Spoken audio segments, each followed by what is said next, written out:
meet your new best friends. You're gonna find a book you'll love to pieces. The girl behind the counter recommends dollar books and shelves of graphic novels. Titles old and new, you'll find them all. With action figures, board games, toys, and models to add to your new Comic Wednesday haul. The comic book store, the comic book store. 'Cause that's where the books live, but it's also much more. It's the heart of the art form that we all adore. Your friendly neighborhood comic book store. All right, we're back here on Source Material Live. I'm your host, the mandated reporter, and frankly, I'm mortified, Mr. Mark Radulich. And joining me this evening is Chris Sheehan from X-Lapsed and from Claremont to Claremont. How do you do, sir? Oh, hanging in there. Thanks for having me here for this very special episode. Yes, you and I had a meeting of the minds, and you were like, hey, listen, Mortal Kombat sucks. Yeah, I mean, I pulled my prima donna card here, and I was like, no. Mortal Kombat doesn't need a movie, doesn't need a comic book. It's a video game. It's a video game where people punch, kick, and pull people's spines out. Don't need much of a story for that. I don't disagree with you. And so Chris grabbed me by my shoulders, and he says, look, man, I know you like themes, but for the love of God, for the love of all of us, please just stop. And I went, okay, stop hitting me. If only I did that last time, because I probably shouldn't say anything here, but we did Godzilla in Hell last time, and I don't know if that was the last episode that came out. We might have done the WrestleTopia one releasing after that one, but that Godzilla episode, I don't often feel bad about my performances on the air, and I usually don't lose much sleep over it, but for Godzilla, I felt pretty bad here. I feel like I wasted a lot of people's time. I feel like I wasted your time, the listeners' time, my own time, and really didn't really put out a subpar effort there because, a more talented podcaster probably would have been able to make lemonade out of that. I am unfortunately not a talented comic podcaster, so I just did what I could here, and I think I legitimately yawned during it, and for that, I truly apologize to anybody who invested a half hour to an hour listening to that, because you guys deserved better. It's not the first time. I mean, first of all, it's not the first time anyone's ever yawned, including myself, on a podcast. But I'll tell you, you haven't quite reached the zenith of the poor podcast performance. You haven't fallen asleep. That's happened. It's funny because you and I have talked off the air a whole bunch here, and I don't see myself as any kind of authority on this medium or this art form or this hobby, but I tend to go by one rule and one rule only, and that's that you have to be passionate about what you discuss. Sure. And if you're not passionate about what you're discussing, then you're doing everybody a disservice here. There's no point to doing it. Yep. And I've listened to, a lot of comics podcasts are bad. It's just a thing it's a fact. More often than not, despite the fact that the internet is all 1 out of 10 and 10 out of 10s, most things fall around 6.5 out of 10. That just as a rule. That is average. Average is average for a reason. Yep. Everything is the death of Hawkman. Exactly. And that was just mediocrity. It wasn't bad. It wasn't good. It was just mediocre. And that's okay, because that's something that exists. It's just not everything's going to rock your socks or make your piss boil. And so I've listened to a lot of shows where you could tell the heart just wasn't in it. And I take that personally because I'm like, I'm investing time in listening to this program. I am taking time out of my day, whether I'm on a car ride or I'm going to sleep or I'm just pulling myself away from my family to listen to something for a few minutes. And if you waste my time, you piss me off. And I feel like I wasted a lot of people's time with that Godzilla episode. And for that, I sincerely apologize. So Chris is here to make amends. He's like, listen, mea culpa, Godzilla in Hell, it broke me. I went into the woods to live deliberately. It cost me nights of sleep, which probably says a lot about me, more about me than the comic itself. My wife had to come get me. She took me from Walden Pond and brought me back to the house, and and then Chris got on the hotline and said, "Listen, man, I gotta do something else." And I said, "Okay." So what do you want to do, Chris? And that is what we're going to talk about tonight. We're talking about something that Chris wanted to do, something I didn't even know about, because here's the thing. I grew up with the Donner, Christopher Reeve Superman movies, and I'm a fan of the films. I've done a lot of reading about the history, the sordid history of the films that took place post the Superman 4, the infamous and the Superman. ones that didn't. Well, that's what I'm talking about. Yeah, between Superman 4, Superman Returns, and Man of Steel, there's a whole story to be told about the Nicolas Cage death of Superman. Kevin Smith, yeah. Yeah, there's the Superman flyby. There was all kinds of things that were supposed to happen that never did. And ultimately we got, like I said, Superman Returns, which is a recasted but spiritual successor to Superman 4. Or Superman 2, depending on whose authority you go by. And then you have Man of Steel, which was an entire reboot with Henry Cavill, which is now part of the Snyderverse that everyone wants to restore. Anyway, but I didn't... The point being, I have picked up a Superman trade here or there. I've read Red Sun. I've read Emperor Joker. I've read... I think I read The Death of Superman. I don't remember anymore. But I've read some stuff here and there, but I was never a long-time collector of the Superman comics. So, Chris, tell us about what you are wanting to talk about tonight and why you're wanting to talk about it. Absolutely, and I think every comic book fan has read Death of Superman either by osmosis or actually doing it. I think it's just inside our DNA at this point. It's just something that we have in us. But this book here, when you told me you weren't aware of it, it really excited me because I've talked about this on my blog. I've talked about this with Reggie. We had an episode of the Cosmic Treadmill covering this entire grounded storyline here. Okay. But Reggie and I were too close. We were too close to Superman. We are big fans of Superman. I mean, my collection of Superman comics goes back to like a little bit after my parents were born. That's how far back my Superman collection goes. I've got comics from the late 50s on with very few holes. So Superman has been a pretty big deal to me. So reading something like Grounded, Reggie and I had one reaction to it. And it was not a positive reaction. Really? That said, That said, just like when I came on to talk about the Gerard Way Doom Patrol a couple years ago, I mentioned to you guys that I wanted to discuss Doom Patrol with people who weren't close to it, just to see how they got it.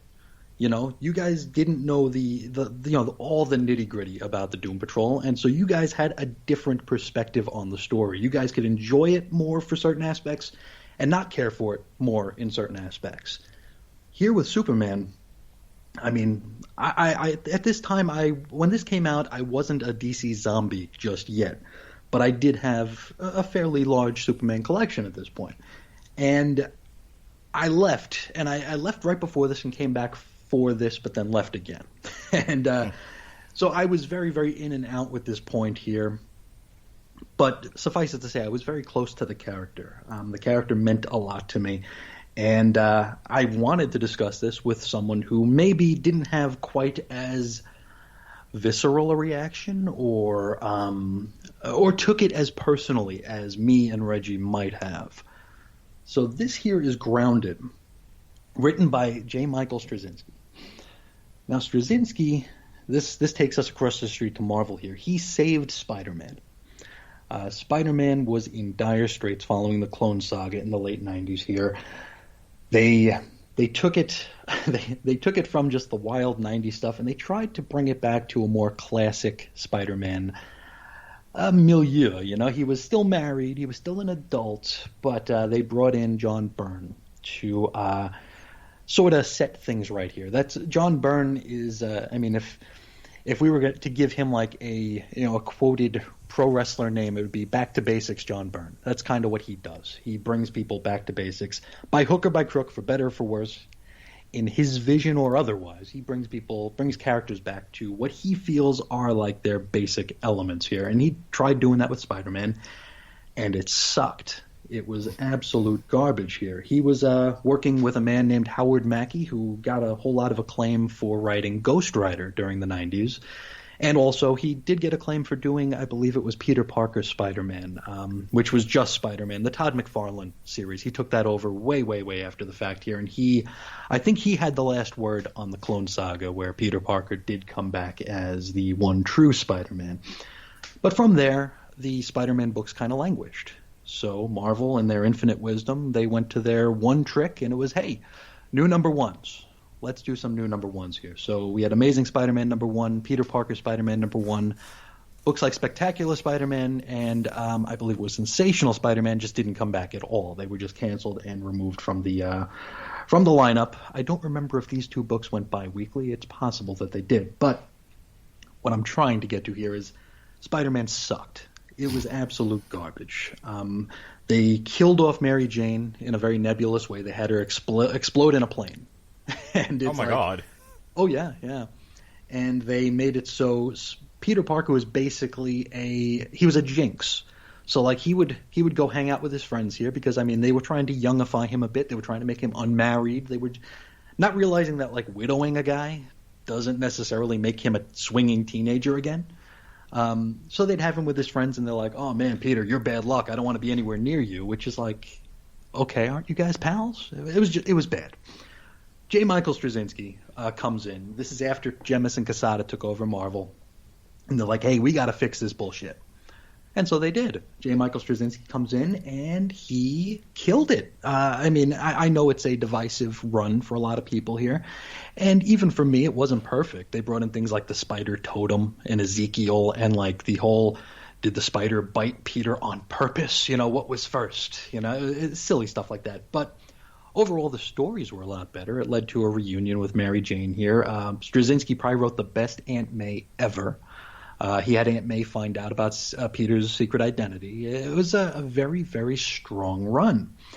Of course, it was all undone with One More Day, which he, wanted his name taken off of. And for folks unaware, though I'm sure anybody listening knows, One More Day is where Peter and Mary Jane made a deal with the devil, which undid their marriage and brought Aunt May back from near death. Yeah, that's the one that it's been talked about. We've never actually covered it. I think I might have to, just because I think people like Ben Cologne, who are big Spider-Man fans and have talked about that at length, need the therapy session. But it has caused a lot of people to walk into the woods to live deliberately. It's not good. It's so ham-fisted. It was just it wasn't organic in any way, and I don't know if it's just me being a traditionalist, but it's like, if you make a deal with the devil, I think it should be like one of those monkey paw sort of things, right? Where it's like you trusted like the Lord of Sin to do right by you, and it all worked out. So like Mephisto's like, I want your marriage. Okay, here's my marriage. And it's like, that was just the end of it. Rather than taking his love away and then like the next day having Aunt May get hit by a bus, which should have happened, we didn't get that. All we got was hey, this is a swinging single Peter Parker, and here's his wacky girlfriends, and here's his young person troubles. But enough said about that. JMichaelStraczynski comes over to DC at a time where Superman needed saving. The Superman books sucked around this time. This is during New Krypton. Are you familiar with New Krypton? No. Okay, New Krypton was a year-long story where they took Superman out of his books. Superman wasn't in Action Comics. I think he was in some of them, but he wasn't like the star. He wasn't the focus of Action Comics or of Superman. They brought like Mon-El from the Legion in. They brought like Nightwing and Flamebird, and that's not Dick Grayson. That's the Kandorian Nightwing and Flamebird. It was just a disaster. It was really, really a disaster. James Robinson did some fun things during that. He did a lot of callbacks to one of my DC weaknesses in first issue special, where you have like these very, very weird and obscure characters that you hadn't seen since like 1975, and he was giving them little cameos here and there. I thought that was cute because I'm a mark for that kind of stuff. But the book sucked. They were not good. Superman went off planet, and sales didn't do all that great here. DC was getting kind of raked over the coals here. Dan DiDio tried doing Damage Control, and it just they actually, I'll give them this, they played it out. They actually played it out here, where more current year DC kind of licks their finger, holds it up to the sky, sees which way the wind is going, and go, okay, that's what we're doing now. This, they actually stuck to their guns. They, I mean, for better or for worse, they stuck the landing. It was crappy, but they did what they did. But Superman came back to Earth here, and they needed to zhuzh it up. So JMichaelStraczynski comes over after his fallout with Marvel, and he was given Superman with a short story in issue 700, And he also took over Wonder Woman, where he gave her like a very weird and dated. Well, I guess Jim Lee gave her a weird and dated costume. It, like had like a little jacket. It looked really, really, really bad. But Superman needed saving. JMS comes in and does it. Little did anybody know at the time that this would, for all intents and purposes, be the final story for this pre-Flashpoint version of Superman, because this story goes right up to the New 52.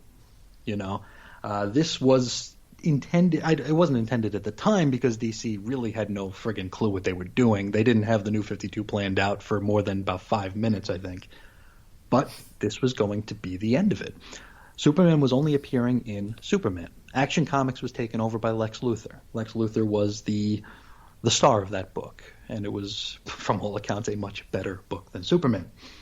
So this was going to be the final story. This was Superman, the Superman that we've all known for many, many years, decades at this point, was going to walk into the sunset with this story. And it was, in my opinion, a piece of shit. Now, this was something that was really going around big time in the comics press and in the lead up to this, and people were stoked, and I was stoked because I left during New Krypton. I wasn't the DC zombie just yet, so when books got bad, I actually was smart enough to stop reading them and stop buying them. But when I hear that the guy who saved Spider-Man's coming to do the same for Superman, I was in, and I followed the news here, and the gimmick here is Superman's going to walk across the country. He's just going to walk across the country, and in order to make that a little bit more exciting or a little bit more relevant to the readers here, DC had a contest. Hang on, I was reading some comments about this, and they were like, this is the Superman version of Forrest Gump. Oh, God. Yeah, I mean, even I think that's even too much credit for this, but it's rotten. But in USA Today, DC Comics and Straczynski announced that they had this basic premise for Grounded, right? He's going to walk across the country. They put out a map showing where he's going to go. And if you live not too far, like literally if you live not too far off of Superman's path here, within 50 miles in any direction, you could write an essay describing your town and pitching for Superman to make a pit stop. So you can write to DC Comics with an essay between 75 and 1,000 words saying, hey, my town is Peoria, Arizona, and, well, nothing's really going on here, but I'd like Superman to stop by. And the Superman Across America initiative stated that 9 winners would have their towns included on Superman's walking tour. So this was going to be, I think the storyline was always going to go about 12 issues. 9 of them, you got to really kind of say where he was going in at least a way where maybe he would just walk past a sign that had your town name on it. Who knows? It's never been revealed how close this was all going to be. So also the writers of these essays would receive signed copies of their issue. And I did research on this. I only found one person who won this. It was a guy named Ryan Dorman of Ogden, Utah. And Superman would stop there in issue 710 of this book. And what's his face? Dorman says, I just wrote an essay saying what Ogden is, really, and it has a lot of things going for it. But it also has a lot of bad things going on sometimes. So we could use Superman to drop by, and I guess it worked. So, bully for Ryan Dorman, I guess. I don't know. Now, before we get into the actual story here of Superman 701, and there's a reason why I wanted to discuss 701 here, because, not to put the cart before the horse here, I would never recommend anybody read Grounded. If you have, oh yeah, if you have the most morbid curiosity about reading Grounded, I would say no.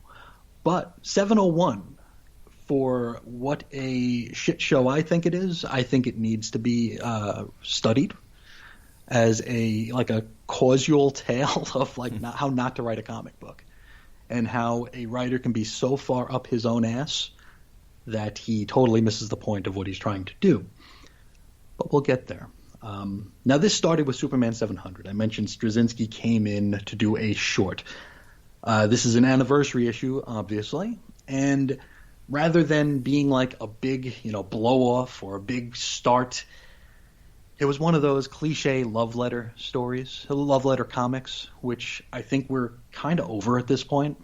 Like this anthology sort of thing with the anniversaries where it's like, hey, I love Superman, let me tell you why. No, I love him more, let me tell you why. So rather than getting a story, we get a lot of that kind of shit. So his story in this was called Grounded Prologue, The Slap Heard Round the World. And it was by Straczynski and the artist here, Eddie Barrows, who did all of the heavy lifting, in my opinion here. Now this one, you might recognize the cover of Superman 700 because it's Gary Frank, who made Lois Lane look like she was on heroin, and made Superman look like Christopher Reeve, also on heroin. Now here, Superman, he's back from New Krypton, and his loyalties have been called into question. And this is something that the news media is pleased as punch to actually run with here. And there's a press conference.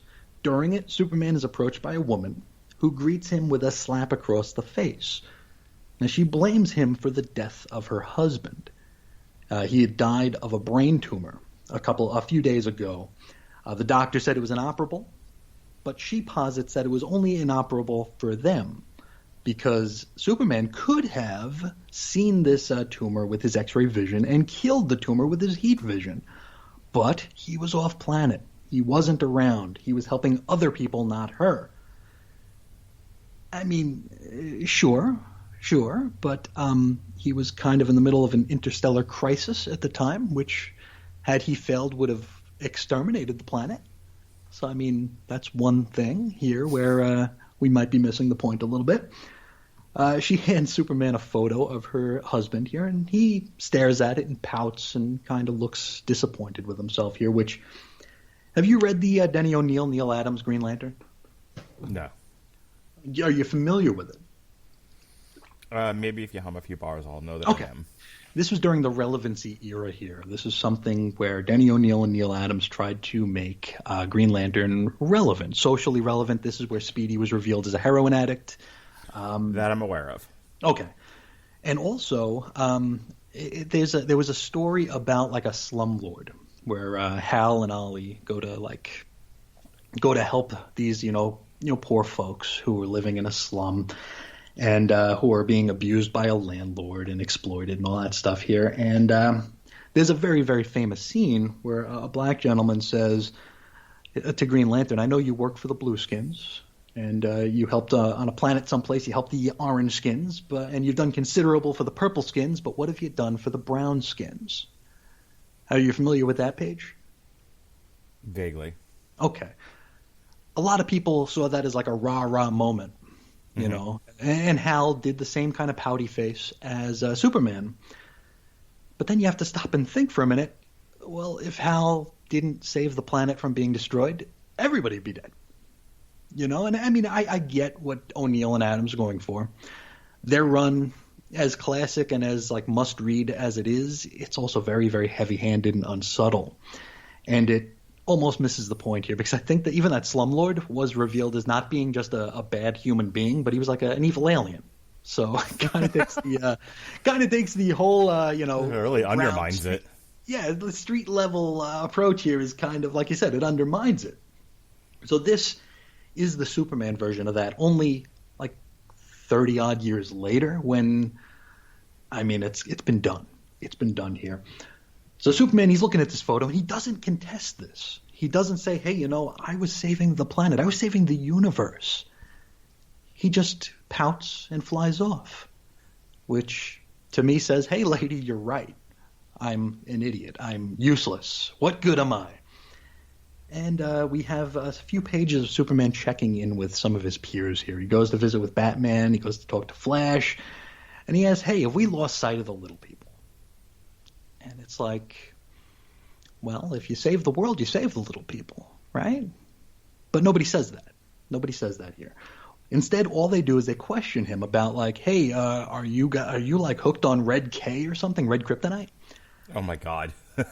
It's bad. It's bad. And we get a lot of Red K references in this because I think Straczynski, A, doesn't know jack shit about Superman's post-crisis history, and B, just thought it was funny. Now, Superman flies into space so he can get a scene where he's looking at the Earth, right? He's looking at the Earth as a whole, and he thinks of what this is a big slap in the face to him, and it's a big wake-up call. So, I mean, he's staring at a planet knowing full well that hundreds or thousands of times he saved this entire, rotating orb of green and blue. But he decides, no, I need to save the little people. I need to save one person. I could have saved that one man from, the brain tumor. 5 minutes later, the Earth would have exploded, but I would have saved him. And, screw the Earth. I'm going to save one person at a time. So Superman lands and decides, I'm going to walk. And that was the beginning of Superman Grounded. And I don't know if you read I don't think you read this part, this preamble here, but No, I just jumped in. In 701, you don't need the first part, really. You don't really need it. But this is just to give context to why, because that was the big question here. Why is this happening? Why is Superman not being Superman? Why is he just walking? And, that's why. Because he failed to save a man from a brain tumor while he was saving the entire planet from being overrun by whatever the hell was going on at the end of New Krypton. Can I jump in here? Sure. Because I struggle with that interpretation of it. First of all, I haven't read the whole thing. I'm probably going to because I'm fascinated by this idea. But having read this first issue and hearing your explanation of what set this up, I think my impression of Superman psychologically is that he feels like he's lost a connection, and that connection is important to him. I mean, if you think about like lines written for him in the movies and things like that, like in Man of Steel, they're tracking him with a drone, and he knocks the drone out of the sky, and the military man's like, "What are you, stupid or something?" He was like, like, "We have to keep track of you because you're a potential threat." And he was like, "Sir, I'm from Kansas." And I think I think for anyone who writes Superman well, I think that's a big part of his character, is this idea of, I can't control that I was born on another planet, but I have tried my damnedest, my level best, to be as an Earthman, as much as I can be in this God body that it's not my fault that I have. And so he has tried to be connected to his Kansas roots. He has tried to be connected to the human race. That is Superman's character. He strives to be human as he possibly can be. That is the purpose of the secret identity, is to be able to live a life.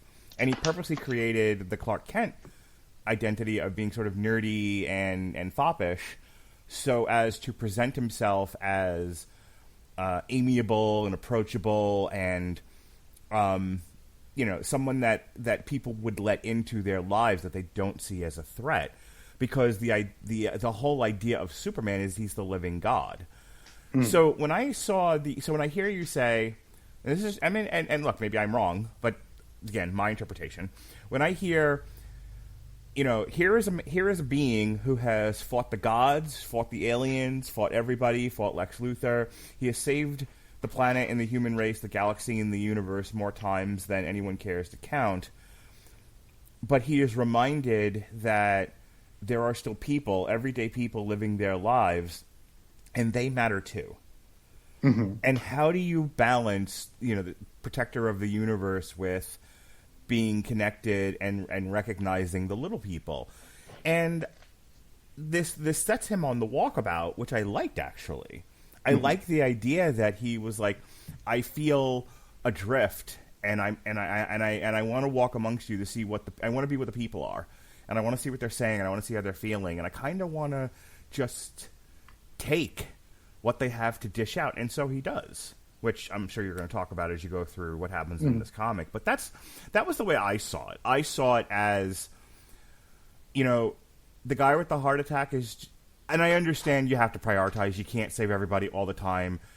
If you have to triage and you have to prioritize, and if there's a threat to the universe, that takes precedent over the guy with the bad heart. I get that.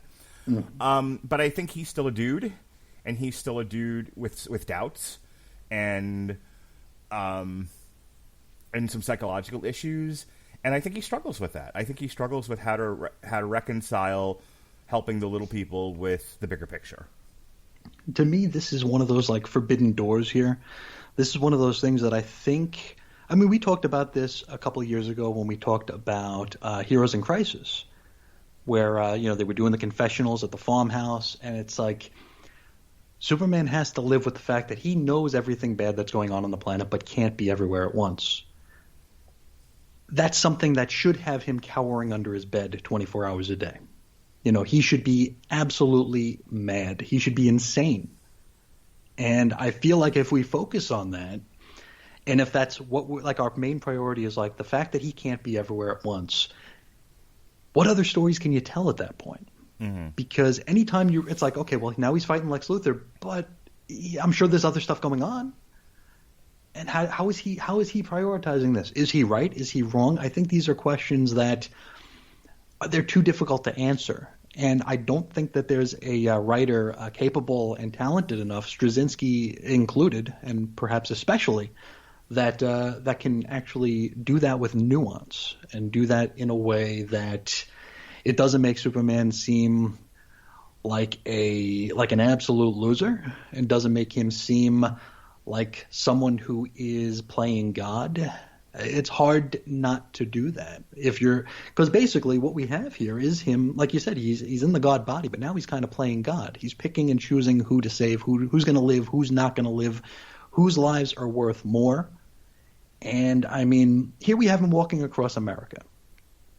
What about stuff that's going on in South America, in the UK, in France, Canada, anywhere? Mm-hmm. It's like everybody along this one path matters right now.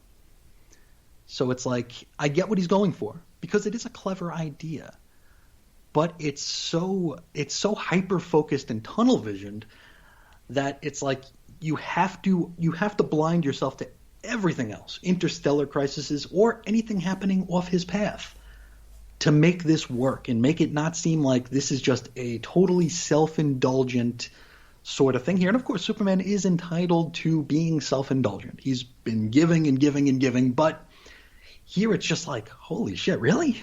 It's just so hyper-focused on this. And I mean, and you'll see if you do continue reading this, because spoiler alert, Straczynski bails on this story. Straczynski gets a lot of flack for the story and says, fuck it, I'm done. And he hands it over to poor Chris Robertson, who's trying his damnedest to save it. And he does what he can, but it is still not great. It's still not great. But into Superman 701 here. Now, this had a September of 2010 cover date here. It's Grounded Part 1. Written by JMichaelStraczynski, pencils Eddie Barrows, inker J.P. Maya, colorist Rod Reese, who is killing it right now on New Mutants, letterer John J. Hill, assistant editor Will Moss, editor poor Matt Idelson, cover price $2.99. Before you jump into the plot, sure. I don't take a pause, because I don't know if there's going to be any more natural pauses as we talk. I want to tell everyone about Grammarly. Grammarly, for you listeners of source material on the Radulich and Broadcasting Network on W2M, Grammarly is offering a free download of the Grammarly software. Grammarly's AI-powered products help people communicate more effectively. Grammarly helps you write mistake-free on Gmail, Facebook, Twitter, LinkedIn, and nearly everywhere else you write on the web. Grammarly corrects hundreds of grammar, punctuation, and spelling mistakes while also catching contextual errors, improving your vocabulary, and suggesting style improvements. Did you use Grammarly to help you with your notes today? Unfortunately, I did not.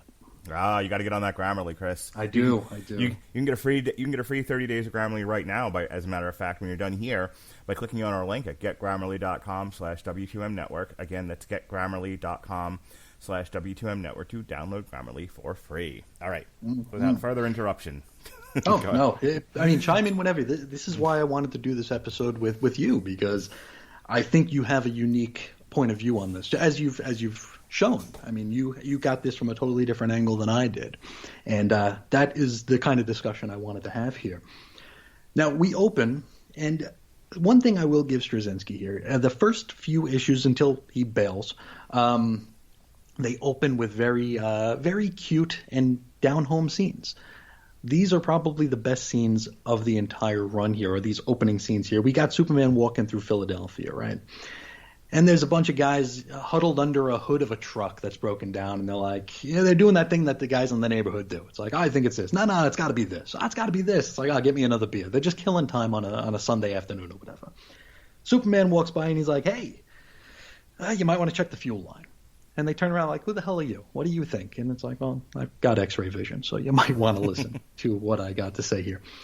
This scene here, if this comic had been full of just this kind of scene, I think I would have loved it, because this is basically Superman doing the most mundane stuff here and it actually illustrates him as being just a dude on Earth, a dude hanging out on Earth, wanting to help people out. I mean, this is going to be, overall, this grounded storyline is like a treatise on JMichaelStraczynski's political worldview. I mean, we're going to talk about illegal immigration later. And we're not going to talk about it, but he, in the comic, will talk about illegal immigration. He's going to talk about the Detroit, the auto workers being out of work and the plants shutting down here and stuff. And, I mean, it's funny here. Just an aside on the auto workers deal. Superman's walking through Detroit, and he is shocked to see how run down the industrial sector is. And then you're reminded that dude is a reporter for one of the largest newspapers on the planet. And it's like, you really didn't know Detroit was in dire straits? You really didn't? You're a reporter, Val, all right? I don't know. But a lot of this is very, very pointed in what JMS wants to whinge and whine about. And that's where, I mean, this isn't just a wildly self-indulgent Superman story. It's a wildly self-indulgent JMS story. But let's get into it here. We get some random passerbys here, right? And Superman just gets swarmed by members of the press here because nobody knows why he's doing this. They can't wrap their heads around this. And then we get more red kryptonite gags. Red kryptonite doesn't exist post-crisis. It's not a thing. There was one story, I think right around 1990 or so, where Mr. Migzez-Pitalik made something called Crimson Kryptonite. And you never heard about it ever since then. And I know JMS probably didn't read it, and he probably didn't give a shit. But the way this is written, I thought this was like that was part of the new Kryptonite thing, like it had been a recent threat or something like that. No. That it was on everyone's mind. Oh, no. Wow, what a waste. It's a gag. It's calling back to the Silver Age. And it's just something that that's probably the last time JMS read a Superman comic. Now we have a reporter here, which, looking at this reporter here, he's drawn in such a way, you know, when you see a character in a comic book where they're drawn with certain properties and it's like, okay, that's got to be somebody, right? It's like, this has got to be a stand-in for somebody. This isn't just a character that they drew. And I'm looking at this guy and I see Tom Brevoort, the Marvel editor, who I'm sure JMS had fallen out with just a little bit before this here. This Brevoort-looking guy, he is just a big dick. He's like, you're not doing this for any other reason but because other than the fact that you just can't fly anymore. And Superman's like, no, that's not it at all. I can fly. He's like, no, you can't. You can't. He's like, no, I just choose not to right now. And he's like, okay, then I choose to call you a damn liar. Superman picks him up, flies him 10,000 feet into the air to scare the shit out of him. Superman, folks, in his attempt to be a normal person, scares the living shit out of a reporter who dares question him by flying him into orbit.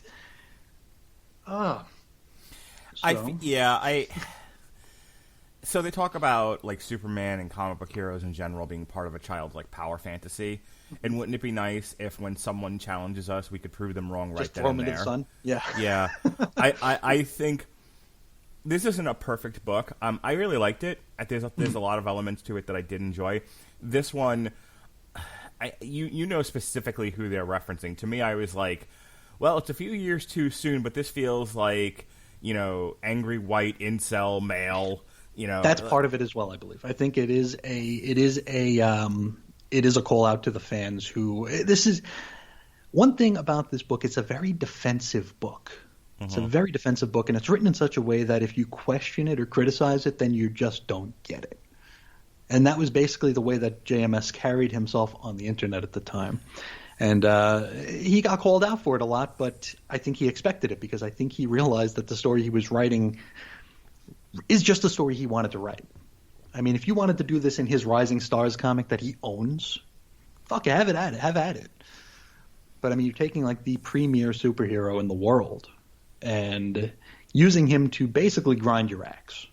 Yeah, I hear from people who are longtime comic readers that they take umbrage at trying to take characters like Superman and like downgrade them in some way, make them not who they are. You know, like I can see, like I don't have that particular problem with it. You know, I'm more of a wide kind of liquid fluid.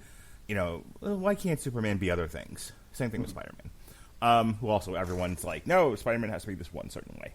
But I do get it. Like people, I go back to a line from one of the guys from Red Letter Media where it's like, I feel bad that kids don't have Superman anymore because there's always some guy out there like this one who's trying to like take Superman down a peg. It was like, well, he's not the power fantasy you project onto him. He's this other thing, and they sort of use him as a voice for their issues. Mm-hmm. I didn't necessarily like. I feel like there's space in Superman's life and psyche for him to kind of have a period of crisis and self-doubt where he has to work through those things. I think it's okay. I don't think he has to be the perfect living God all the time. That, to me, feels boring. But I do know people who are like, nope, that's all I want Superman to be. I want him to stop bank robberies and beat up Lex Luthor and take on Brainiac, and I want him to be a power fantasy that I can project myself on. I don't want him to be human. Like, that's boring. There was a perfect marriage of the power fantasy and humanity in the John Byrne run, the early John Byrne run, Man of Steel, post-Crisis. Superman he couldn't move planets out of orbit. You know, he couldn't spin back time like he did in the first Superman movie. He couldn't do any of that kind of stuff. If he went to space, he needed to wear a breathing apparatus. You know, he wasn't, they called it, well, a lot of people in hindsight have called it like the Marvelization of Superman, which made him have flaws, which showed him having doubts, which it wasn't just oh yes, Lois, and then the wink at the camera like George Reeves would do, or George Reeves. I always get the plurals mixed up on Reeve and Reeves, but it wasn't like that. It was very much a Marvel take on what Superman would be, which, I mean, this was actually a treatment that Byrne wrote for Marvel, because there was a period of time in the early 80s where DC almost licensed their comics out to Marvel. So John Byrne went to Jim Shooter and said, if we get Superman, I want Superman. And he wrote basically an outline for what he wanted to do with Superman, wrote the entire Superman #1, the Marvel version of it. And I think a lot of that came to bear in Superman Volume 2, which followed Crisis on Infinite Earths and Whatever Happened to the Man of Tomorrow. So yes, I'm not big on the power fantasy. Silver Age Superman, Golden Age Superman bores the hell out of me. I always say it's like, oh boy, I can read the Fantastic Four fighting Doctor Doom. I can read the X-Men fighting Magneto. I can read Spider-Man fighting the Green Goblin, or I can read Superman fighting a lizard, a giant lizard man. Have you ever read Emperor Joker? Yes. See, I enjoyed that because it takes Superman. Yeah, it takes Superman, and he's not depowered so much, but he's not in a position where he's so overpowered you don't feel any real threat to him. You know, of course. He's in this alternate universe that the Joker created where he has to kind of figure out, he can't punch his way out of a mystery. Exactly. I love that book. Oh yeah, it was very, very good, and that was actually a course correction, because you had, of course, Byrne did his thing in 1988, I want to say, 1987, 88. They killed him 4 years later. Superman died in 1992, and then we went through this period of oddness, and we got the Electric Blue and just all sorts of weirdness. And then they kind of shifted over. They changed the editorial from Mike Carlin to Eddie Berganza, and Dan Jurgens was shown the door, and they brought in newer, younger writers to kind of just play. Like Joe Kelly was there, Joe Casey was there, Mark Schultz, Jeff Loeb, and they just had fun with the character here. This was actually right after DC turned down a pitch from Mark Waid, Grant Morrison, Mark Miller, and Tom Payer, I believe, that they called Superman 2000, which was going to totally change what Superman was. DC thought it was a little too radical, so they turned it down, and instead they went with the Man of Action guys, and it was a very fun time. I enjoyed that a lot. That's when I came back, because I popped in and out throughout the 90s, but when they brought in like the Y2K era, where they made Metropolis like literally the city of tomorrow with all the future tech, the Brainiac tech, I thought that was really, really cool, and that's what brought me back to the books here. But I mean, that was kind of they had to show Superman as being vulnerable, because reading about him not being vulnerable isn't fun. It really just isn't. From here, back to the story here, after he, scares the shit out of Tom Brevoort, Lois Lane wanders up, and we get another Red K joke, because of course we do. And she asks him, like, hey, if you're going to be walking across the country here, you're kind of leaving me with the bag. What am I supposed to do? First of all, I'm your wife. Second of all, I'm your coworker. How am I supposed to cover for you?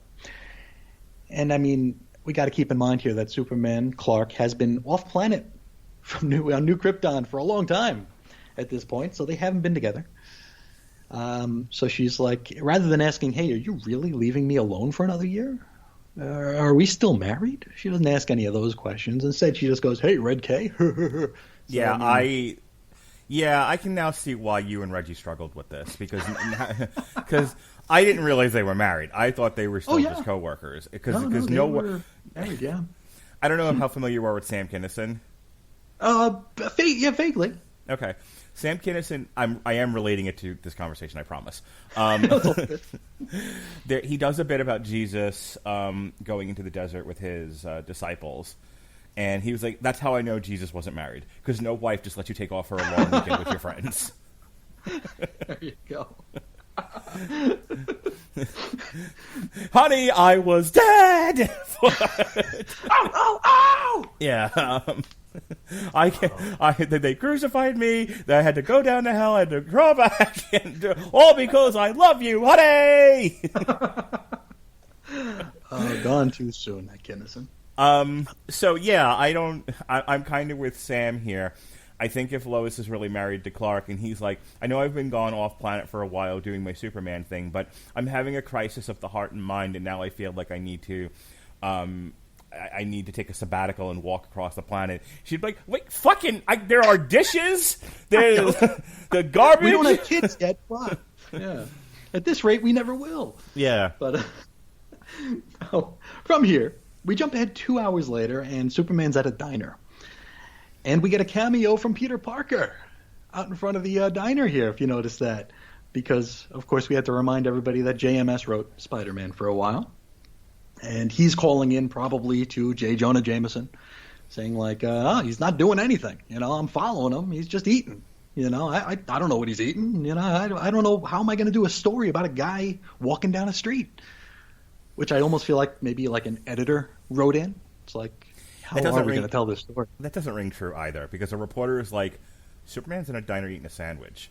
I want to find out what that sandwich is. Why is he eating a sandwich? Why a sandwich and not a taco? What does it mean? Like, nobody goes into reporting and doesn't have intellectual curiosity. Then why would you be a reporter? Yeah, you would be doing something else with your life. Exactly. Even the most mundane shit, you're going to find a story. Right. Why are you here? What does this mean? Did you buy this diner? Are you taking it over? What's happening? Is there an evil alien as a fry cook here? What's going on? But Superman does order a Philly cheesesteak because he is in Philadelphia. But he isn't carrying enough money to pay for it. I don't know how long he was planning to walk with only $1 in his cape pocket. I can appreciate that element of his character.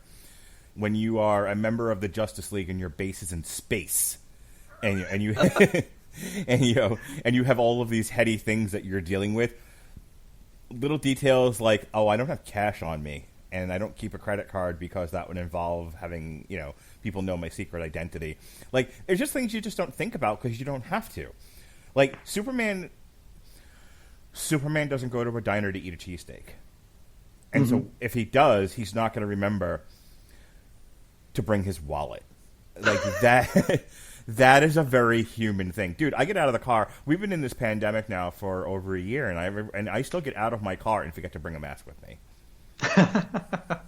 There are times I wear my mask into my house. You just don't know sometimes. There were just things until they become habit that you're just not going to be used to. So, I mean, there are parts of this book, we've talked about a few of them now already, that I'm like, no, that doesn't seem right. This absolutely felt like a very Superman moment. Okay. Now, we have him, the waitress is like, hey, you're Superman. Your money's no good here. You get your cheesesteak for free. Right. But Superman insists that he pay, and so he organizes their stock room. And doesn't do so like a human would, doesn't do it one box at a time. He does it like in a half second, which I don't think that's relatable to common folks. I don't think that's the human experience. I think that, it's a cute gimmick. It felt very show monkey. There are show monkey moments in this book, I've noticed, where Superman's like, want to see a trick? Yeah. You ever see a grown man naked? What? Yeah, ever been to a Turkish bath? But he's very much like, he very much at times like, want to see me do a trick? Yep. And they're like, oh, fucking R. Honk, honk. Yeah. So here's your sandwich for doing a trick. And like, There you okay. go. I can kind of see that though, because isn't that also a very human thing to do? Mm-hmm. Mm-hmm. Yeah, I can do this. Let me show you how. Mm-hmm. From here, day turns to night, and here is one of perhaps the worst scenes ever committed to a comic book page. Superman runs into some drug dealers, and they make fun of his costume. They say it has a Project Runway vibe about it. I don't know exactly what they're getting at here. It's very couture. I got what he was saying. I've watched Project Runway. Now, the drug dealer continues to run down Superman's fashion sense and lack of authority. He's like, what are you going to do to me? You gotta go pick another block here. I'm doing what I do. I love this. Superman glances around the neighborhood, right? And our drug dealer friend is like, hey, you listening to me? Superman's like, yeah, I hear you. And the guy's like, so what the hell are you doing? What are you looking around for? And, he used his eye beams to look inside all the houses and find all their drug stashes. And then he sets them on fire. Superman just burned down a fucking neighborhood. In poor Philadelphia, he burns down a neighborhood. Did he burn the neighborhood down, or did he just have controlled bursts of flames just to burn the crack?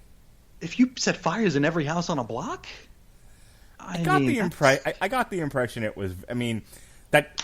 Okay, don't get me wrong. In real life, he burns down the neighborhood, but the writer clearly doesn't understand how fire works, or how drugs burn. And I assumed JMS has his own fire. He knows fire the way he explains it. Right. So, picture, if you will, Superman using his eye beams to set the pile of crack on fire. When the crack is done burning, nothing else will burn, and the flame goes out. Yeah, because it's not on a wooden table or anything, no. Or on a rug, or in a wall. Fire is very particular. It is. It's very prejudiced. This thing's locked inside between two pieces of sheetrock here, but So from here it gets worse. After he sets fire to a neighborhood, a young boy approaches him and offers him a piece of candy to thank him for sticking it to the drug dealers. So Superman asks this young child, probably no older than 10 years old, he asks him to deliver a message to the drug dealers. A child, go to these drug dealers, and I want you to tell them that I plan to come back here every few weeks. And, I'll do it again, and I'll do it again until they leave the neighborhood. And the kid goes, well, if they leave here, they're just going to go set up somewhere else. And Superman goes, yeah, but they won't be here anymore, and that's what matters, right? So Superman destroys, we got to assume, thousands of dollars worth of drugs, right? At least thousands of dollars worth of drugs, and very nearly burns down an entire neighborhood. He then asks a child to deliver a threat to very angry, very unhinged, and very armed drug dealers. The fuck is this? Yeah, this is the writer clearly having in mind like an after-school special, and that, I guess, is the world everyone in this comic book inhabits. God it's not damn. realistic in any way, but I think that's the impression he's going for. It was like, well, Superman showed them, and now this kid is okay to go to them. I mean, this isn't The Wire. In The Wire, that kid gets shot. This kid gets crucified. His head is dragged through the streets of Philadelphia as a warning. He will at the very least he will at the very least be casually shot mid-sentence. I think like, I'm very much aware of shows like The Corner and The Wire and the drug culture and how serious it is. I don't know if everybody is, though, and I think if you're not particularly aware of it, you just are kind of ancillarily aware that drugs exist in the world, and you would assume that they would succumb to the threat of a monster setting their stashes on fire, that would be enough. It's not, but I don't know how much Straczynski's watched, Homicide: Life on the Street. I mean, I think, I literally think he wrote a few episodes of it. Are you serious? He then wrote this a lot of television. If he knowingly has, like, worked in those kinds of settings on those kinds of shows and then still wrote this anyway, he's either an idiot or he's going overboard in this, like, again, I use the phrase after-school special, this sort of, what's the word I'm looking for? Purified. That isn't the word, but I'm thinking of a word with an S that kind of means like purified. Sanitized? Thank you. Sanitized. Ugh. Somewhere out there, Robert's going to be listening to this going, sanitized, you fucking idiot. Sanitized. He's going for an overly sanitized, like, white people in 1950s Isle of Lucy Dick Van Dyke vibe here. Yeah, which this doesn't really match what he Titans wrote. Tackle drug abuse. Right. Yeah. Yeah, this is a very like honestly, Nancy Reagan should have walked into the scene and just been like, just say no, and walked off again. And just clapped. But looking at his filmography here, he wrote 7 episodes of Murder, She Wrote, 5 episodes of Jake and the Fat Man, an episode of Walk a Texas Ranger, 92 episodes of Babylon 5. That is kind of his thing. Jeremiah, 22 episodes. Crusade, 10 episodes. Sense8, 23 episodes. 21 episodes of The Real Ghostbusters, too. And I'm sure they tackled drugs a time or two. But, boy, this scene here is just, I mean, let's play it out. Like you said here, it's like, hey, you guys, Superman's going to come back and he's going to get you. Oh, yeah? Bang. At the end of season 2 of The Wire, after they've driven the Greek and his henchmen out of Baltimore, they've left and gone to Europe. They've captured everybody else, the Madam, all of their second and third tier drug dealers. They've got the longshoremen who were involved and everything. And they're like, okay, well, we disrupted this entire drug and prostitution ring. Case closed. Job well done. We solved the mystery of how Frank was able to pay for a stained glass window in a church. One scene later, as they're doing the end of season montage, which is a thing they do at the end of every season of The Wire. Gotcha. You see a truck open, and drugs go one way and girls go another. One scene later. You ain't done shit. Right. That's that. And that's what my point of bringing that up is, like, I know what Straczynski is going for here, but it's, in reality, he burns that shipment, and a week later, it's all back. If that, of course. if it takes that long. Of course, yeah, and I think this is very much like the Dick Van Dyke Show here. I mean, what happens in episode 85 of the Dick Van Dyke Show probably won't be mentioned in episode 87.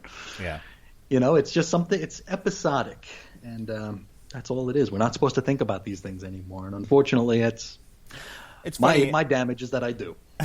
Yeah, I think when I read it, I was very much caught up in the idea of it, and I didn't focus on a lot of these details. When you point them out to me, you're like, "What do you think about this kid confronting drug dealers?" I'm like, "Oh yeah, that's dumb." You know, there's a lot of that where I just I think I just let it pass because I liked. This is one of those deals where I'm noticing now as we talk about it, this is a nice idea, not executed very well. Absolutely, absolutely, it's an interesting idea. It's worth pursuing. And, I mean, we're going to talk a little bit about a scene that was written – we have like a tale of two scenes coming up because we have one written by Straczynski and one written by Grant Morrison about 2 years before this. And they go very, very different ways. And we'll get there when we get there here. But we got Superman. He's continuing to walk because Philadelphia is like the largest city in the country. He sees a car full of college students. He stops them from running a red light. He tells an old man to visit a doctor to have his heart looked at. Fine scenes, you know. These are things that you would expect Superman to do. They're not making a point. They're not overtly, axe grinding. It's just like, hey, be cool. We all live here. So don't run a red light. Don't put people at risk. And hey, I have the ability to see that your heart ain't ticking right. So maybe go get it checked. Yeah, of course he doesn't fix it. Like the woman in Superman 700 would have probably preferred him to do. He doesn't just use his heat vision to like clear out his arteries, but maybe he can't do that. I don't know. But then we get to the other notorious scene here. This is the jumper. And for folks who have read this issue, you know about the jumper. He sees a building that's surrounded by offices on looky-loos. He decides to check it out here, and he flies up to find a young woman sobbing, sitting on a ledge. And he knows who she is. He calls her by her name, Felicity. Said, hey, let's talk. Let's talk here. I know you've been going through a lot lately, so let's talk. And she flips out. She's like, don't touch me. Get away from me. You're waiting for me to drop my guard, and then you're going to grab me. You're going to take me down there. I don't want to go down there. I want to die. I want to jump. You're going to use your strength because you're stronger than me. Right? I can't stop you from stopping me jumping. And, let's play this through. If Superman wanted her on the ground, she'd be on the ground. Right?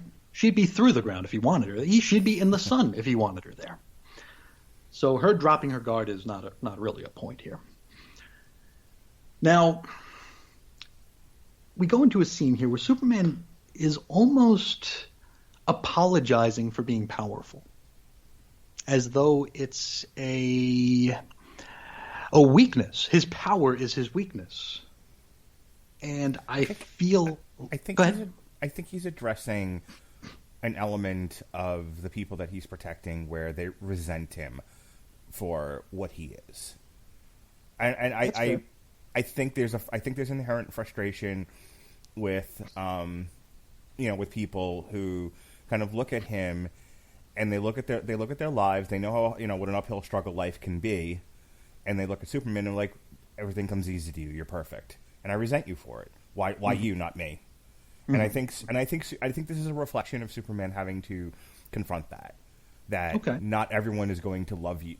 Love you as the perfect God. There are going to be people. I mean, look at people who are atheists. They reject the idea of a higher power. They reject the idea of structured religion. All of it. It gives them no solace. It does not give them peace of mind. And so I think if Superman is sort of the stand-in for a higher power, you're going to run afoul of people who go, no, that brings me no peace. You bring me no peace. I reject you. And he as a person has to now live with that. But Superman's standing right in front of her, hovering in the sky. Well, have you ever just wanted to yell at God? Because who doesn't? Why have you forsaken me? You standing there in your tight blue couture? Yes, your Project Runway hand-me-downs. Felicity here, she says like, hey, when you give your word, you don't lie, right? You're not a liar. And he says, yeah, I don't lie. He says, okay, well then, if we're going to talk, I want your word here. I want you to promise me that you won't grab me, you won't take me by force, and if I choose to jump, you don't stop me. You know, that's my choice. You have no right to stop me from doing that. And Superman's like, sure, I give you my word. And he really means it. He really means it. Felicity starts to spill her guts here, and she just lost a parent, and she has some other like quarter-life crisis stuff going on in her life here. She doesn't like that she works in a cubicle. You know, there's got to be more to life than this. And Superman's words of wisdom are basically, yeah, life's tough. He's not wrong. It's true. And she's like, it's not fair. You know, it's not fair. Don't dare tell me it isn't, like he was trying to in the first place. He really wasn't. And then Superman takes off his Superman mask, and under it is a portly, bearded man named JMichaelStraczynski. And he says, you're right, it's not fair. John Lennon's dead, and Muammar Gaddafi is still alive. Well, he's not anymore. JFK is dead, and Castro's still alive. Well, okay, not anymore. Gandhi is dead, and Manson keeps... Well, okay. Not anymore. Just a smidgen out of date.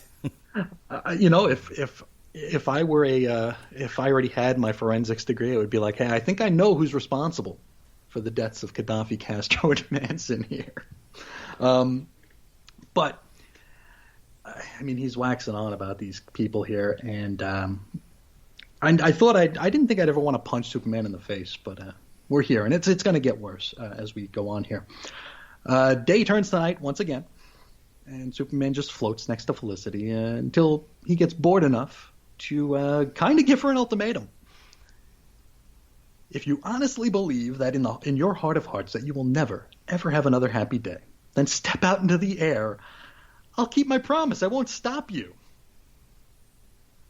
He gives her an ultimatum to kill herself. But if you think there's a chance, no matter how small, that there might be just one more happy day out there, then please take my hand. I think he was calling her bluff. But that's not inspirational. You're right. But I do think in his heart, he believed that this is... and I don't want to go off too much on a tangent here. Feel free. Well, I work in a field where we confront people who are suicidal or parasuicidal on a daily basis.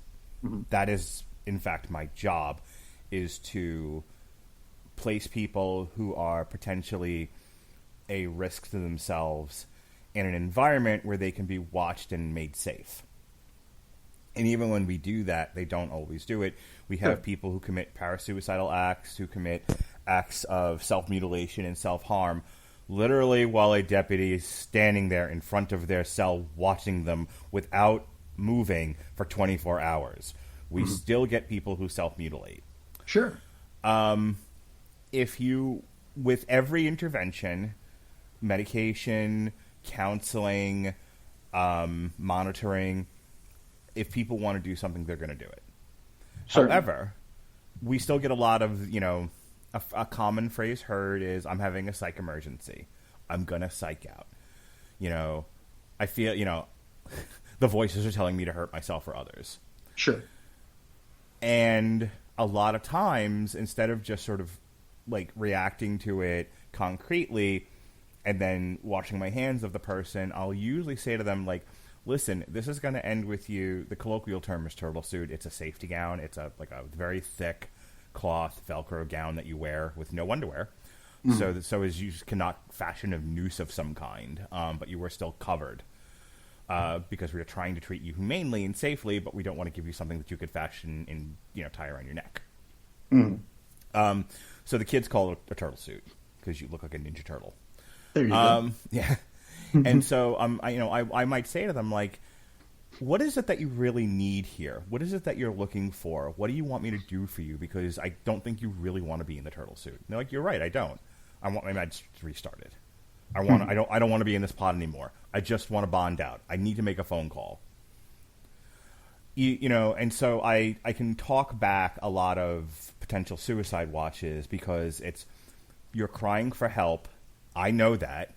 I'm not going to I'm not going to turn a blind eye to it like some others would and accept what you're saying at face value, because underneath that, I know for a fact you are crying out for help in some way. Mm-hmm.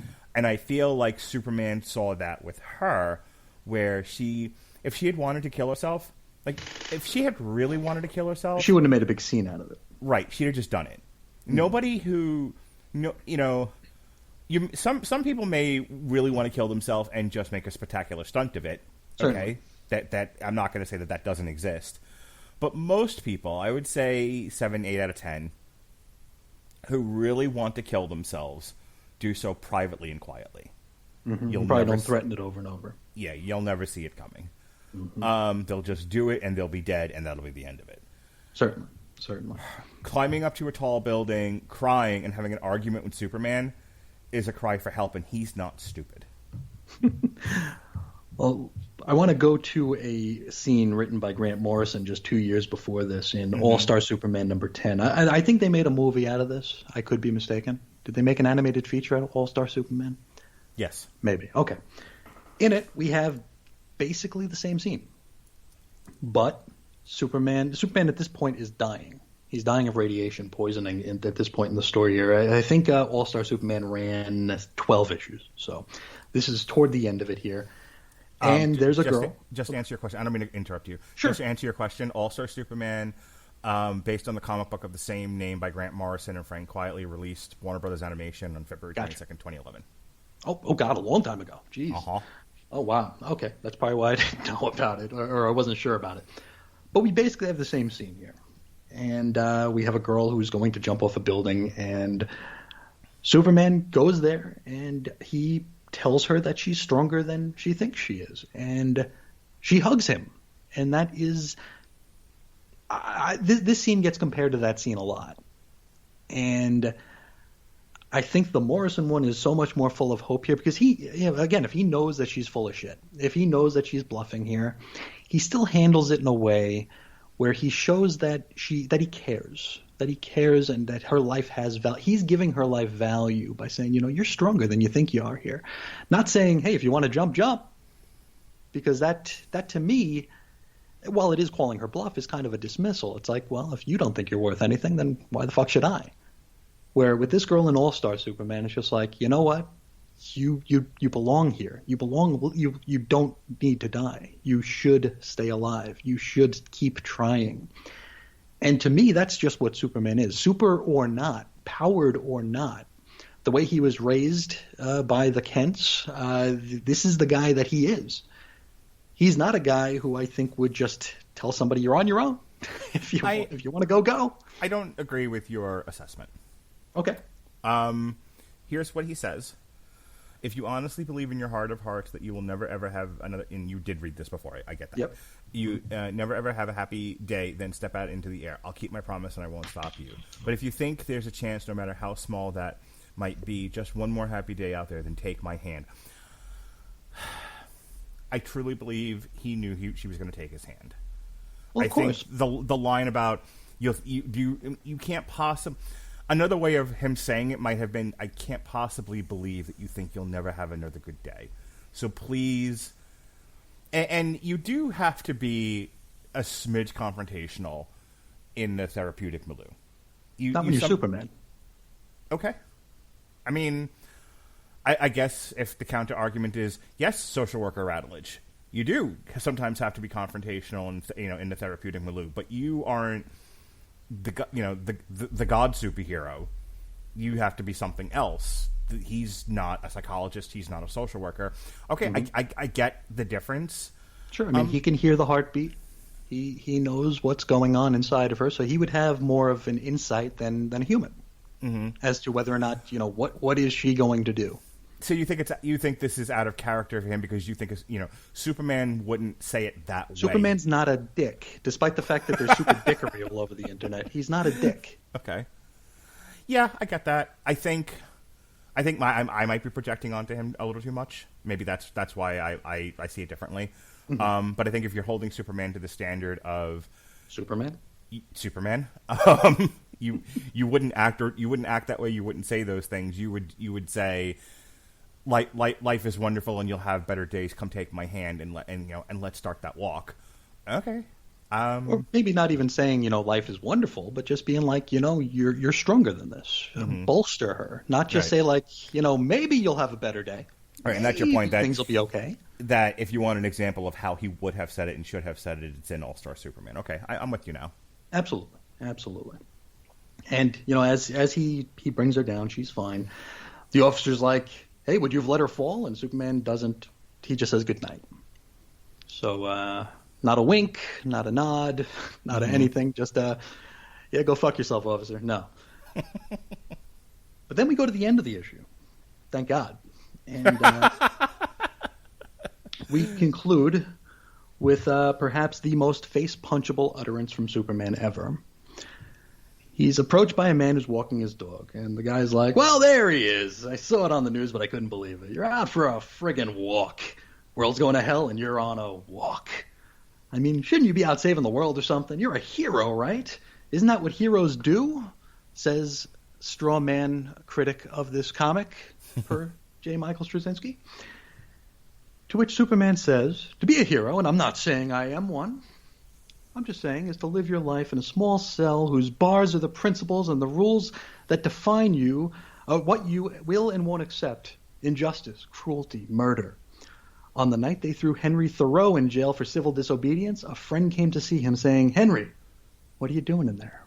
Thoreau said, no, the question is, what are you doing out there?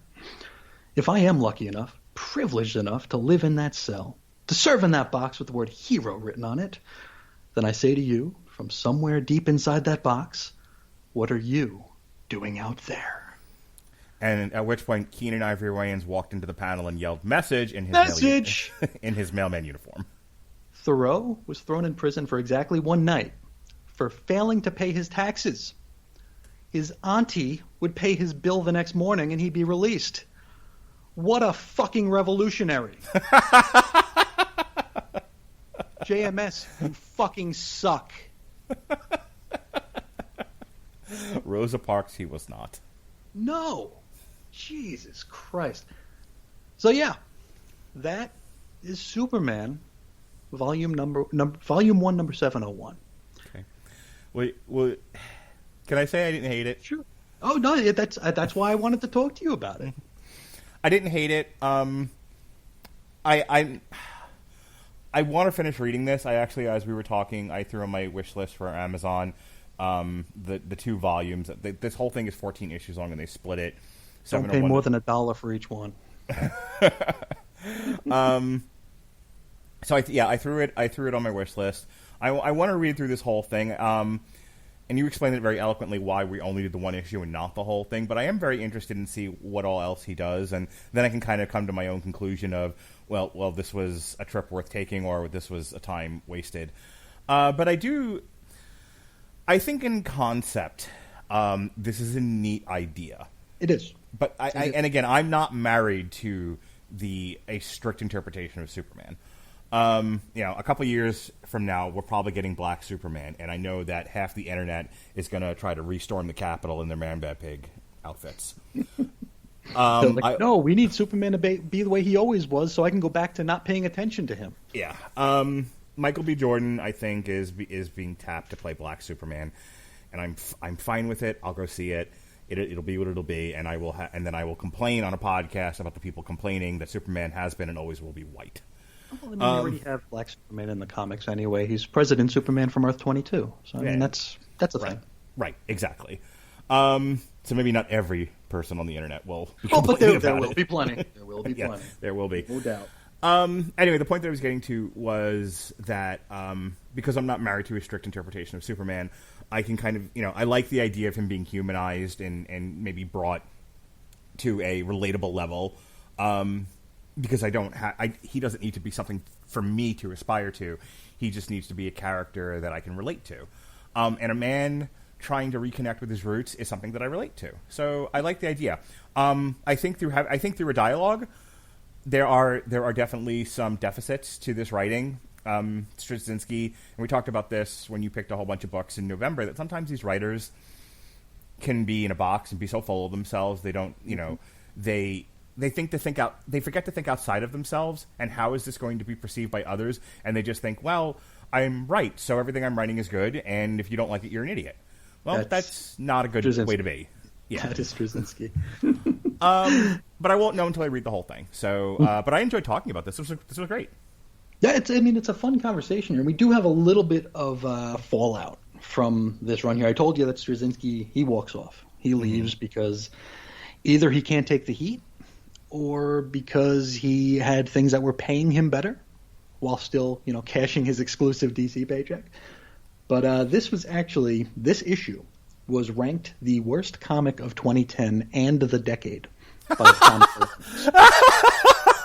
Yeah. That can't possibly be true. I mean, I believe that it happened, but it can't literally be the worst comic of that year. There has to have been something worse. I'm not sure there was. Honestly. I was pretty deep in at that point. 2010, I had stupid amounts of money, and I spent it stupidly on comics. So it might be. It very well might be. Wow. A guy named Jason Michaelich from Comics Alliance, he said, this reads like a mini thesis of its own and has a very clear message.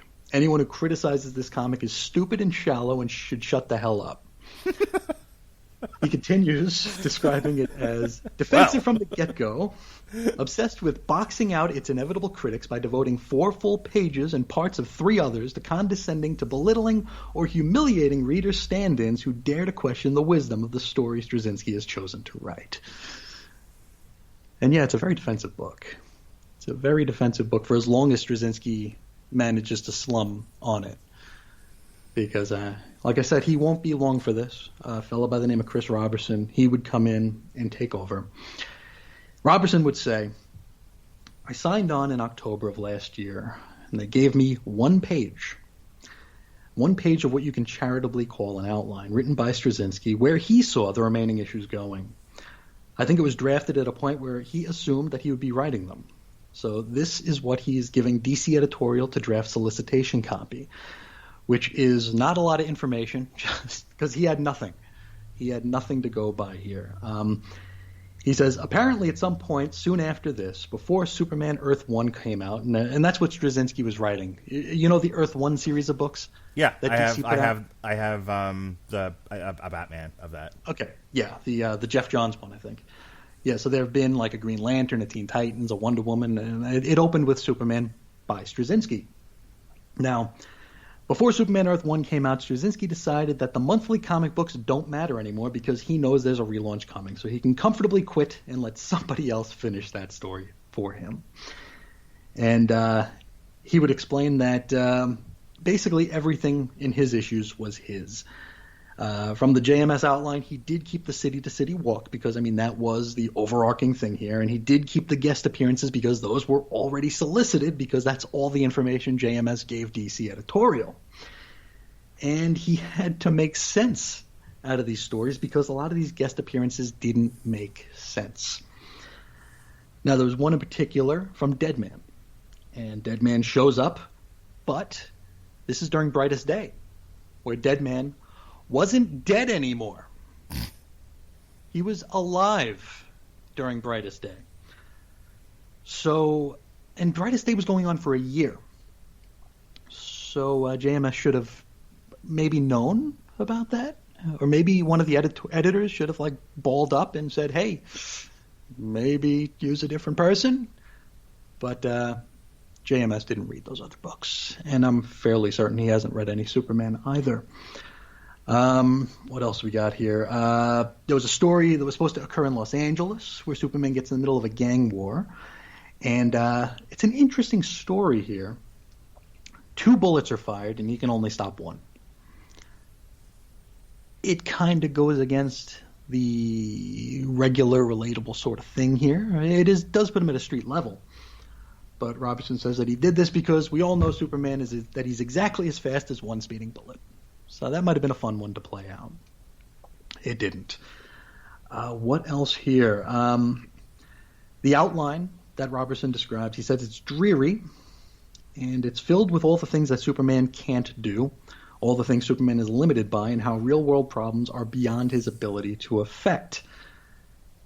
Which is probably why we don't do too many stories like that, because that would be very, very unpleasant to read all the time. You know, just hearing about limitations, hearing about, like, why are we going to read that? I mean, I get there is a psychological bent to it, and it might be interesting, like this story, you know, as a premise.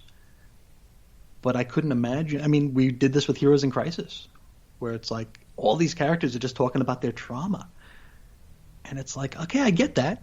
In reality, these characters would have tons of trauma, but why? And I mean, I'm not married to the whole power fantasy. I'm not married to the escapist entertainment.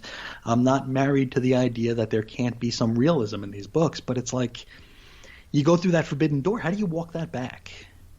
You know, it's like when you pay attention, when you stop and pay attention to the fact that, hey, all these young boys that Bruce Wayne hangs out with wind up dying or being mutilated or being just really fucked up. When you stop and realize that, or when characters in the book stop to realize that, you can't walk that back. That's something we can joke about. But inside the books, it's just like, well, yeah, why would they let this keep happening? Hey, Bruce Wayne wants another ward. How about no? You know, I don't know. Maybe it's just me. Marvel editors. No, I get it. Like, I mean, like, The Long Halloween, isn't that an exploration of, did Batman make Gotham worse? Sure. What came? What is the catalyst here? Yeah, no, that's a story worth telling, because it's not. There's hope there. I mean, it's not totally black. It just makes you ask a question that is relevant to be asked here, because that's a question that the Joker will bring up, and he'll taunt Batman with, because the Joker's a villain and he should be taunting Batman with this kind of thing. It's like, hey, before you came, none of us were here. So, chicken or egg, pal? I mean, well, isn't that where the heroes are always the most vulnerable? Because with all of these god powers and magic rings and, you know, and all of this other stuff that they have, their biggest invulnerability is their own self-doubt. And sure. Did I not make things worse? Mm-hmm. Absolutely. All they have to do is look at what happened before they started and after they started. And it's like, wait a minute. Mm-hmm. There weren't any comics coming out before I was here. What's going on here? Right. That was the Visions line in Civil War. I know I've talked about that before, where he was like, since the formation of the Avengers, things have gotten exponentially, the threats have gotten exponentially worse. And someone even asked him, like, are you saying that we caused it? He was like, no, but, you know, but the bigger the... You can't not notice it. Yeah. The bigger the threat, the bigger the challenge. Mm-hmm. Absolutely. Now, one last thing here. Marvel creators would chip in and give their ideas on this story here. We have JMS shared a graph. JMS kind of threw the first punch here. He went to his Facebook fan page and he sent out a little picture of a sales chart on Amazing Spider-Man, and it showed that the sales dropped quite a bit after he left. And it's like, well, okay, let's play that out, because this is a very inconvenient chart. When JMS was writing Amazing Spider-Man, it was a monthly book, and it was it had a readership who didn't feel betrayed by one of the stories that went on in it, in Erasing the Marriage. But when JMS left the book, Spider-Man stopped being a once-a-month $3 book, and it went to a 3 to 4 times a month $3 book. And they yanked the marriage out and said, hey, this is your jumping-off point. Stands to reason that you're going to lose some people who can't afford to spend $9 to $12 to $15 a month on one comic book. I mean, it's a very unfair and skewed chart that he shared here. But this led to an internet slap fight with the likes of Mark Waid and Steve Wacker, a longtime Marvel editor, where they called into question the quality level of his Superman work and the rapidly dropping sales on this title. So back and forth, what's good for the goose is good for the gander. DC basically divorced themselves from this story halfway through it. When JMS left, they had no more reason to push it. And as he was leaving, they knew that the New 52 was coming, so they said, fuck it. We're just going to let this play out. And this was, if DC's plan for the New 52 went the way they wanted it to, this would have been the end of the Superman character that we knew for decades. This, out with a whimper, would have been the end of this character, bringing us to the New 52 with swinging single Clark Kent, being what he was in the Silver Age. So that's that. Well, Chris, before we go, I want to ask you, what are you listening to these days, the last couple of days? What kind of music you've been tuning into?